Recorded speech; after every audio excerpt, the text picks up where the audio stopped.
السلام علیکم ناظرین، آج ہم آپ کو حج کے بارے میں بتائیں گے۔ ناظرین، حج کی 3 اقسام ہیں۔ نمبر 1 حج افراد، نمبر 2 حج قران اور نمبر 3 حج تمتع۔ تو ناظرین، حج افراد اس حج کو کہتے ہیں جس میں صرف حج کا احرام باندھنے اور صرف حج پر اکتفا کرنے کو کہتے ہیں، یعنی حج کرنے والوں کی جو قسم ہے مفرد اور قارن اور متمع۔ تو اس میں مفرد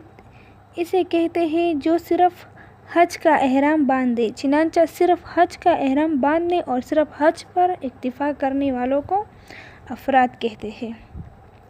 اس طرح حج قران۔ تو ناظرین، قارن اسے کہتے ہیں جو حج اور عمرہ دونوں کا احرام باندھ کر پہلے عمرہ کرے اور پھر حج کرے،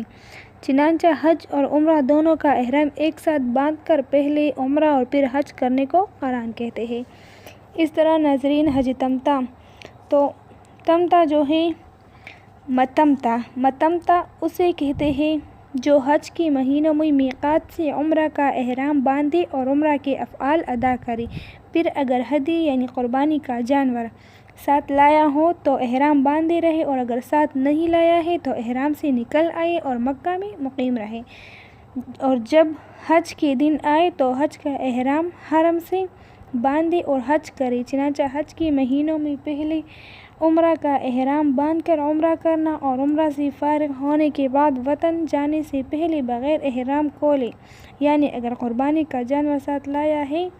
یا احرام کھول کر پھر حج کے دنوں میں حرم سے حج کا احرام باندھ کر حج کرنے کو تمتع کہتے ہیں۔ تو ناظرین، اب سوال یہ ہے کہ حضرت محمد صلی اللہ علیہ وسلم نے حجۃ الوداع میں کس قسم کے حج کے لیے احرام باندھا تھا؟ آیا آپ صلی اللہ علیہ وسلم مفرد تھے یا قارن اور یا متمتع؟ تو ناظرین، علماء لکھتے ہیں کہ اس بارے میں مختلف احادیث منقول ہیں۔ بعض حدیثوں سے تو یہ معلوم ہوتا ہے کہ آپ صلی اللہ علیہ وسلم مفرد تھے، اکثر احادیث سے یہ ثابت ہوتا ہے کہ آن حضرت صلی اللہ علیہ وسلم قارن تھے، اور بعض احادیث سے یہ مفہوم نکلتا ہے کہ آپ صلی اللہ علیہ وسلم متمتع تھے۔ تو ناظرین، ان تمام احادیث میں تطبیق یوں کی جاتی ہے کہ آپ صلی اللہ علیہ وسلم کے رفقاء میں سے بعض تو احرام باندھتے وقت آن حضرت صلی اللہ علیہ وسلم سے صرف لبیک بحجہ یعنی حج کے لیے سنا اور لفظ و عمرہ نہ سنا، لہٰذا انہوں نے یہ کہا کہ آپ صلی اللہ علیہ وسلم مفرد تھے۔ بعض نے لبیک بحجہ و عمرہ سنا، لہٰذا انہوں نے کہا کہ آپ صلی اللہ علیہ وسلم قارن تھے، اور بعض نے لبیک بعمرہ سنا، لہٰذا انہوں نے کہا کہ آپ صلی اللہ علیہ وسلم متمتع تھے۔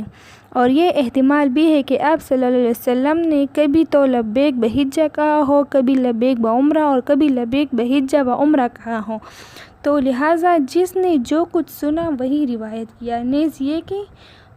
قران و تمتع کے افعال آپس میں چونکہ مشابہ ہیں، اس لیے بعض صحابہ نے